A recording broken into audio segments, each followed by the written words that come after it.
नमस्कार छात्रों। जीतूंगा मैं ये खुद से वादा करो।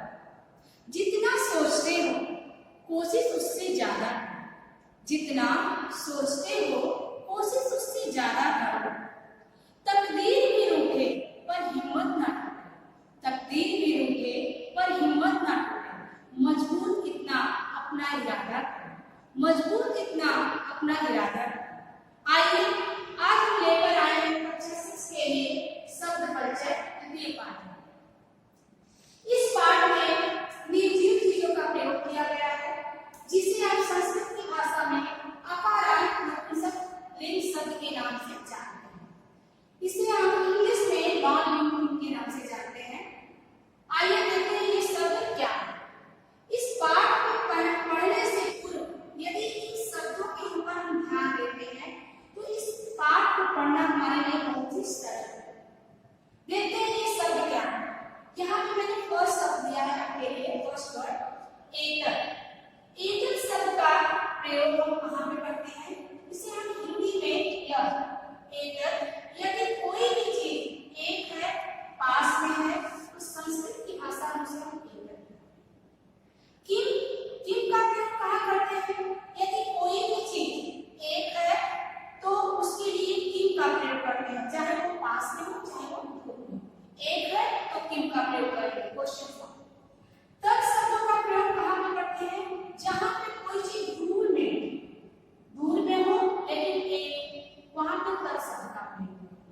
पास में हो तो उसके लिए एतर का, दूर में हो तो तत् का। किम शब्द का प्रयोग हम दोनों के लिए करेंगे, एतर के लिए भी और तत् के लिए। क्लियर? नेक्स्ट सेकंड टॉपिक आपका है एके। एके शब्द का प्रयोग हम पास के लिए करते हैं, पास की चीजों के लिए। पास की चीजों के लिए एके शब्द का प्रयोग करेंगे, लेकिन इसमें फर्क इतना है कि इसमें दो चीजें होनी चाहिए। यदि पास में कोई दो चीजें हैं तो हम एके शब्द का प्रयोग करते हैं। के का प्रयोग हम चाहे पास में हो चाहे दूर में हो, लेकिन दो के लिए करते हैं, वहां पे के आता है। यदि दो चीजें हैं और पूछना है हमें कि एते के, तो वहां पे दो चीजें हैं तो के का प्रयोग करें, चाहे वो पास में हो चाहे दूर में।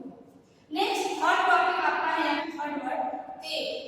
ते शब्द का प्रयोग दूर में यदि कोई वस्तु, यहाँ पे मैंने लिखा है स्पष्ट यहाँ पे दिखाई दे रहा है, ध्यान से देखना कि यदि कोई चीज दूर में हो तो उसके लिए हम क्या करते हैं? वह, तो उसके लिए हम के शब्द का प्रयोग करते हैं। के शब्द का प्रयोग दोनों के लिए करते हैं, चाहे वह दूर में हो चाहे पास में हो, लेकिन दो चीजें। नेक्स्ट टॉपिक आपका है थर्ड। आइए देखते हैं थर्ड टॉपिक क्या है आपका। इसी बेटा बहुत ही ध्यान से देखना, आपके चैप्टर के लिए बहुत ही हेल्पफुल होगा। एतानी शब्द का वर्ड यहाँ पे दिया गया है। तीन या उससे ज्यादा पास की चीजों के लिए इसका प्रयोग करते हैं। वैसे आप जब चैप्टर देखेंगे उसमें पिक्चर देखेंगे तो आपको लोगों को ये समझ में आएगा, क्योंकि मैंने यहाँ पे एक्सप्लेन इसलिए किया है ताकि इसमें क्लियर हो जाए। एतानी वर्ड का अर्थ होता है, या एतानी शब्द का अर्थ है तीन या उससे ज्यादा पास की चीजों के। यहाँ पे कानी शब्द मतलब तीन या उससे ज्यादा, तो कानी शब्द का प्रयोग करते हैं। इसके लिए क्या शब्द, यहाँ पे क्या शब्द मैंने लिखा है, तो क्वेश्चन के लिए हम कानी शब्द का प्रयोग करते हैं, मतलब बहुवचन। कानी शब्द का प्रयोग इसके लिए करते हैं तीन या उससे ज्यादा दूर की चीजों के लिए। यदि कोई चीज दूर है और तीन है या उससे ज्यादा बहुवचन के लिए, तो कानी शब्द का हम प्रयोग करते हैं। इस तरह से जो हमारे तीन टॉपिक आपको दिए गए हैं, उसके बाद उसको समझने के बाद आपको लेसन समझना बहुत ही इजी हो जाएगा। आइए देखते हैं चैप्टर हमारा क्या है। आज का हमारा चैप्टर है अकारांत नपुंसक लिंग। शब्द परिचय थर्ड। शब्द परिचय थर्ड, संस्कृत हिंदी। मैंने यहाँ पे संस्कृत और हिंदी दोनों शब्दों का प्रयोग किया है। एतत् किम, यह क्या है। इसके पहले आप देखेंगे कि जो यहाँ पे रेड कलर का एरो का निशान बना हुआ है वह कुदाली के ऊपर ही मैंने बनाया है, क्योंकि निर्जीव वस्तुओं के लिए यहाँ पे प्रयोग किया गया है। जैसा कि मैंने आपके पहले बताया था कि नपुंसक लिंग का यहाँ पे प्रयोग किया गया है। तो एतत् किम, यह क्या है? एतत् खनित्रम अस्ति, यह कुदाली है। श्रमिका खनित्रम चालयति, मजदूरनी कुदाली चला रही है। जो मजदूरनी है, जो श्रमिका है, वह कुदाली चला रही है। नेक्स्ट, तत् किम, वह क्या है? जैसा कि मैंने आपको बताया, तत् का मतलब होता है वह, दूर की एक चीज़ों के लिए। तत् किम, वह क्या है?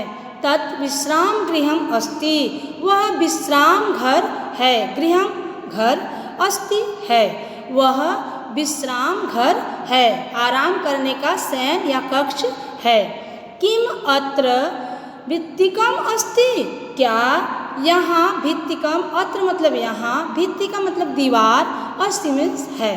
क्या यहाँ दीवार है? अत्र भित्तिकम न अस्ति, अत्र यहाँ दीवार नहीं है। न अर्थात नहीं, अस्ति अर्थात है। और अस्ति का प्रयोग सिंगुलर एक चीज़ों के लिए अस्ति का प्रयोग करते हैं। अत्र यहाँ, भित्तिकम दीवार, न नहीं, अस्त है। अत्र यहाँ दीवार नहीं है। नेक्स्ट देखते हैं। अब यहाँ पे दो चीज़ों का प्रयोग किया गया था। मैंने आपको बताया था कि एते शब्द में दो चीज़ों का प्रयोग किया जाता है। अब रेड कलर का जो एरो का निशान बना हुआ है वो अंगूठी के ऊपर बना हुआ है, क्योंकि यहाँ पे अंगूठी नॉन लिविंग थिंग है। ठीक है। एते के यह दो क्या है?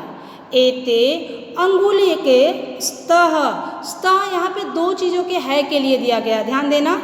एते मतलब दो, ये दो, अंगुल के मतलब जो अंगूठियाँ हैं, जो दो अंगूठियाँ हैं, स्तः दो चीज़ों के है के लिए। अस्ति का प्रयोग एक के लिए है, स्तः दो चीज़ों, दो जहाँ पे दो चीज़ों का प्रयोग होता है वहाँ पे स्तः का प्रयोग होता है। तो एते यह दो अंगूठियाँ हैं। स्वर्णकार सुनार अंगुली के रचयति, जो स्वर्णकार है, जो सुनार है, वह अंगुली जो अंगूठियाँ हैं उसको क्या कर रहा है? बना रहा है। जो उंगली में पहनने वाली जो अंगूठियाँ होती है उसको क्या कर रहा है? बना रहा है। फिर से देखेंगे इसको एक बार, पूरे सेंटेंस की मीनिंग। एते के यह दो क्या है? एते अंगुल के स्तः, यह दो अंगूठियाँ हैं। स्वर्णकार अंगुल के रचयति, सुनार अंगूठियाँ बना रहा है। जैसा कि मैंने आपको बताया कि यहाँ पे दो चीज़ों के लिए ते दूर की दो चीज़ों के लिए प्रयोग किया गया है। यहाँ पे बस है तो बस नॉन लिविंग थिंग है।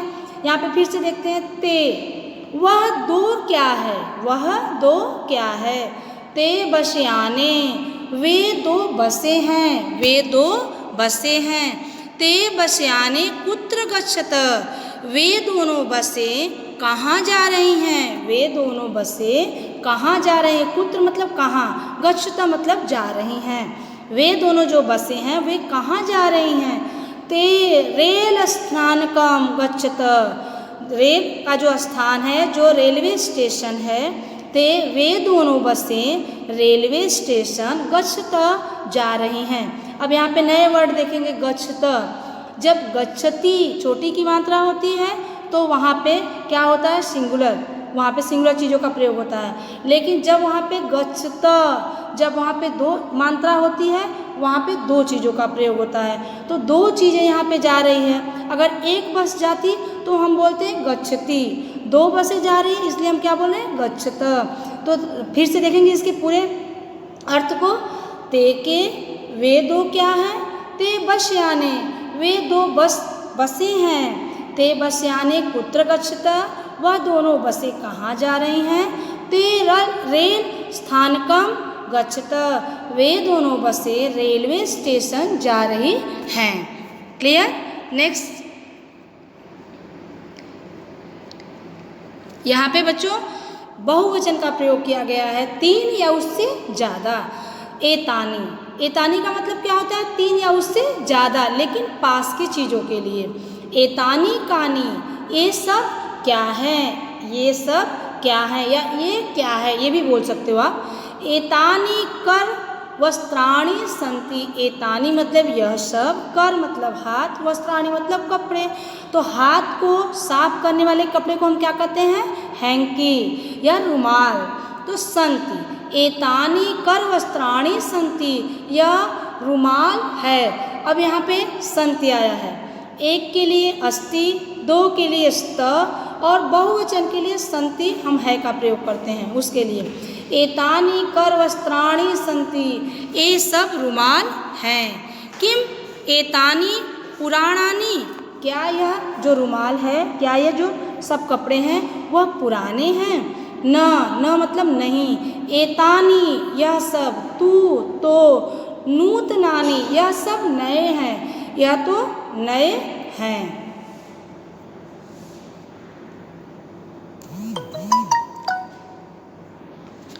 लास्ट पैराग्राफ, तानी कानी, यहाँ पे बहुवचन का प्रयोग किया गया है, लेकिन यह बोला गया है यहाँ पे कि वे सब क्या है, थोड़ा दूर की चीज़ों के लिए इसमें प्रयोग किया गया है। तानी कानी, वे सब क्या है, आप शब्दों से भी इसको देख सकते हो। अगर हम बोलते हैं यह सब क्या है तो मतलब पास में है, वे सब क्या है मीन्स दूर में है। तो यहाँ पे दूर की चीज़ों का प्रयोग किया गया है। पिक्चर पास में दिखाई दे रहा है पर यह दूर की चीज़ों के लिए प्रयोग किया गया है। तानी कानी, वे सब क्या है? तानी कदली फलानी संति, वे सब, कदली फलानी मतलब केले के फल, संति अर्थात है, वे सब केले के फल हैं। फलानी दिया है इसलिए फल का भी प्रयोग करेंगे, वे सब केले के फल हैं। किम तानी मधुराणी, क्या तानी मतलब वे सब मीठे हैं, क्या वे सब मीठे हैं? आम, आम का मतलब क्या होता है? हाँ। जैसे आप कभी भी आम देखते हो और उसको देखते ही यदि आपसे कोई पूछता है क्या आम आपको खाना है, तो आप सिर को हिलाते हो और बोलते हो हाँ। तो कहीं पे भी आम शब्द यदि आप देखना तो उसका मतलब समझ जाना कि हाँ। तो आम, हाँ। तानी मधुराणी पोषकाणी च, तानी मतलब यह सब, मधुराणी मतलब मीठे, पोषकाणी मतलब पोषक है, ये जो स्वादिष्ट और पोषक होते हैं ये सब। च मीन्स और, यह सब, हाँ यह सब जो हैं वह मीठे भी हैं और पोषक भी हैं, ये इसको खाना भी पौष्टिक होता है, ऐसा इस चैप्टर में बताया गया है। यहाँ पे मैंने कुछ शब्दों को लिया है, जैसे मैंने आपको ब्लैक बोर्ड पे बताया था वही चीज़ यहाँ पे है। नपुंसक रूप, एतत् मीन्स एक वचन, एते द्विवचन, एतानि बहुवचन। एतत् यह, एते ये दो और एतानि ये सब। ठीक है, वाक्य कैसे बनाते हैं? एतत् फलम, एक फल है तो यह फल है। एते फले, यह दो फल हैं। एतानि फलानि, यह सब फल हैं। दूसरा देखेंगे तत् वह, जो दूर की चीज़ों का प्रयोग। पहला था आपका समीप की चीज़ों के लिए, दूसरा दिया है जो दूर की चीज़ों के लिए। इसमें भी नपुंसक का ही प्रयोग किया गया है। तत् एक वचन, ते द्विवचन और तानि बहुवचन। तत् का अर्थ है वह, ते वे दो, तानि वे सब। प्रयोग कैसे करते हैं? तत्फलम, वह फल है। ते फले, वे दो फल हैं। तानि फलानि, वे सब फल हैं। इस तरह से यह चैप्टर है, आप थोड़ा सा इसको ध्यान से देखना, यह चैप्टर आपको बहुत अच्छे से समझ में आएगा। धन्यवाद।